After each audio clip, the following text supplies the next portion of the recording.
So, hi guys! Update ko lang kayo about nga doon sa aking sitaw. Kasi marami na nang siyang nagtatanong, lalo na yung mga nakapanood doon sa una kong video.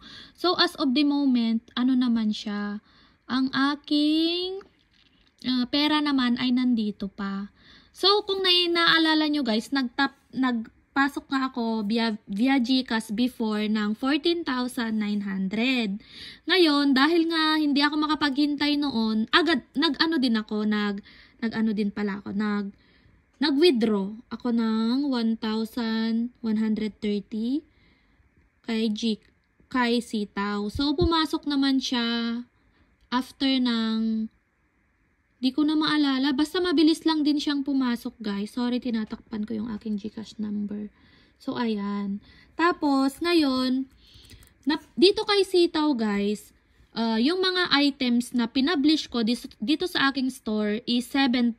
So, ibig sabihin, 7% na tubo ang makukuha ko. Meron ako ditong listahan. Alam nyo ba, nililista ko yung mga aking mga napipick up na items. Every item na mapipick up mo ay meron kang 7% na tutubuin. So, hindi siya, alam nyo, pag malaki-laki yung inyong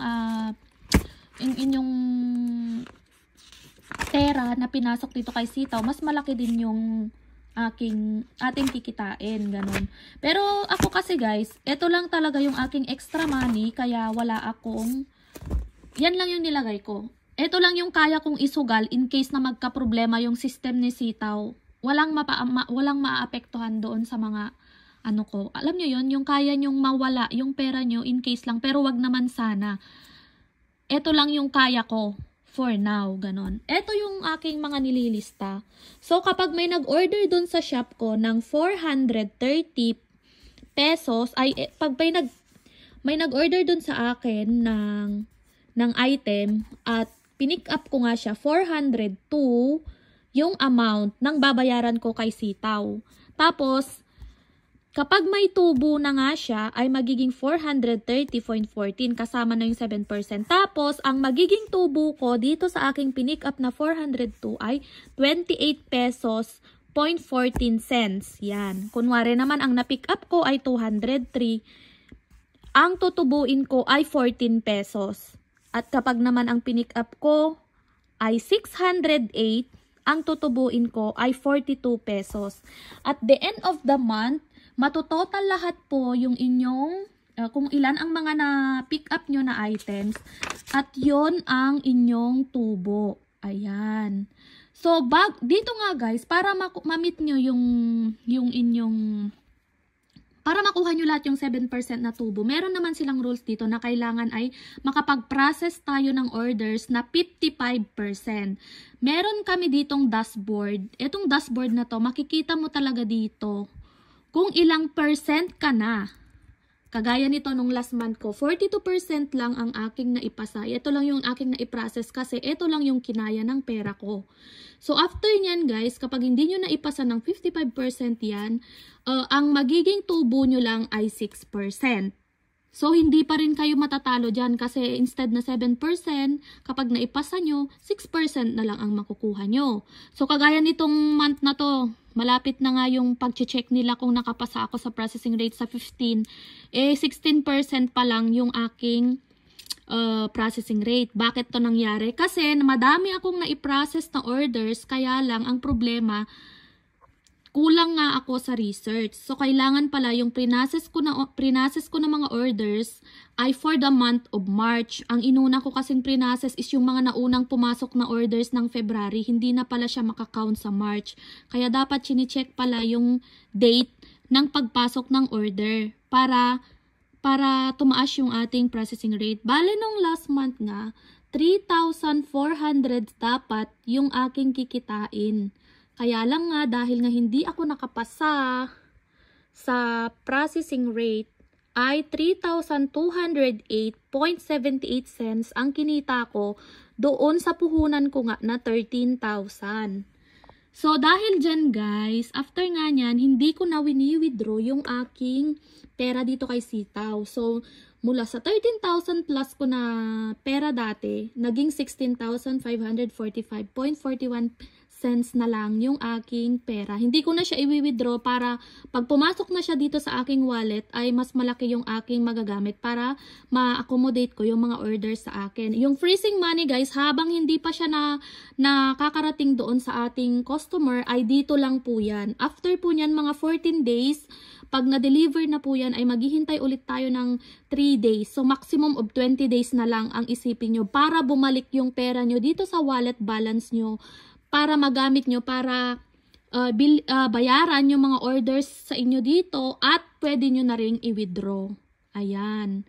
So inuulit ko, kapag ang pera nyo ay nasa freezing money pa, hindi nyo pa siya pwedeng i-withdraw. Ibig sabihin ay hindi pa nare-receive ng mga customer nyo yung bayad, yung mga orders nila. So after nila ma-receive, maghihintay ulit tayo ng 3 days para pumasok dito sa wallet yung ating pera. At pwede na tayong mag-request for withdrawal kung magwi-withdraw kayo.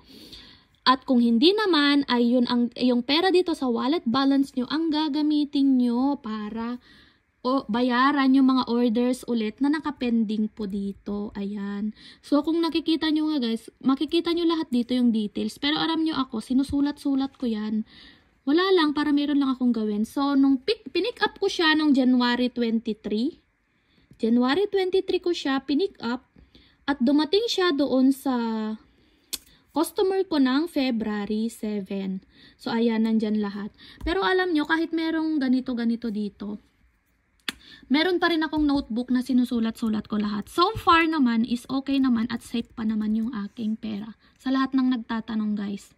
Kaya ang pinaka-main lang talaga na dapat nating tandaan dito para makuha natin yung buong 7% na ating kikitain is makapasa tayo sa processing rate every month. 2 beses yan eh. Meron yan sa 15 at saka end of the month. Pag nakapasa ka dun sa 15, every 15, ibig sabihin, pasado ka na rin dun sa pangalawa, ganun. Pero, binibigyan talaga tayo ni Sitaw ng chance para maipasa nga natin yung 55% na processing rate. Kaya nga kapag konti lang talaga yung puhunan mo muna, piliin mo yung mga nilalagay mong mga orders dito. Kagaya ko, ang nilalagay ko, yung mga kinuha ko lang talaga ng mga products dito is yung mga 200 mahigit. Ganyan, 200 plus lang mahigit yung mga pinili ko para hindi ako mahirapan na bayaran sila kasi alam ko naman na konti lang talaga yung aking tubo. So last month guys, ito pala yung total ng aking nabayaran. Ito yung total ng aking binayaran kasi ang ginagawa ko after pumunta ulit dun sa wallet ko yung pera, yun ulit ang gagamitin ko. So umabot siya ng 23,887. Kasi ano naman, kagaya ngayon, ano na yung petsa, malapit na naman yung processing rate. Ngayon, malapit na naman pala yung pag-check nila ng ating processing rate. Ang problema ko is namali nga ako. Ang mga na-pick up ko na orders sa akin is February. Dapat pala, mga March na orders ang dapat pinick up ko na. Tapos guys, hindi naman kayo mape-pressure pala dito, kunwari sa akin no, napakadaming orders.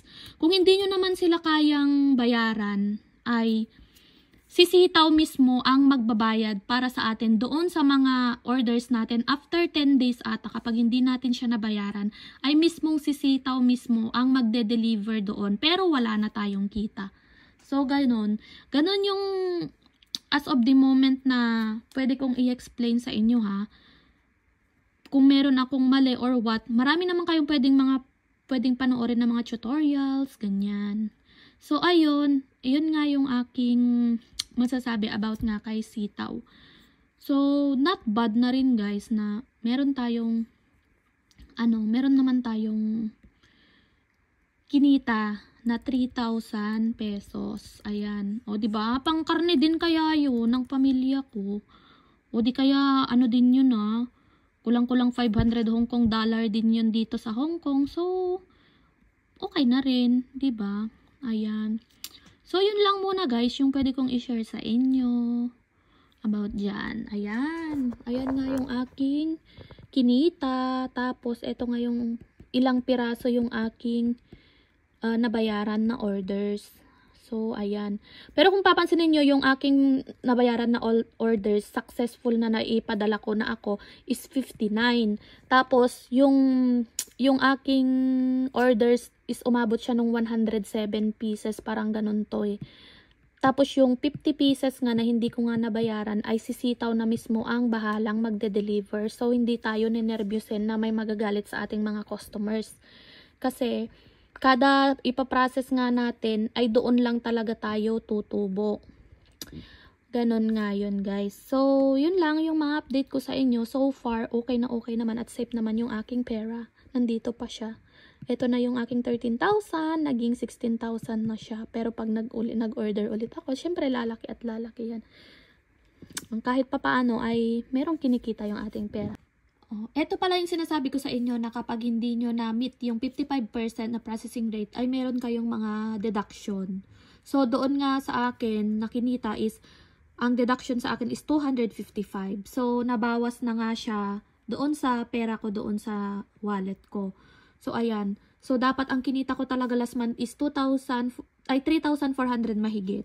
So, dahil nga hindi ako nakapasa doon sa processing rate na 55%, ay nabawasan ako ng 255 pesos. Sayang din kaya to.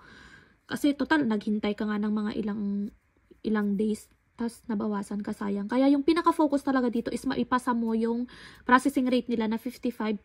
Every cut-off nila na 15 at 30. Pag hindi ka nakapasa sa 15, bumawi ka sa 30. O kung nakapasa ka naman sa 15 na, makakahinga ka na sa 30. So, walang bawas yon. So, eto nga yung sinasabi ko. So, yun lang yung may share ko sa inyo. Thank you so much for watching.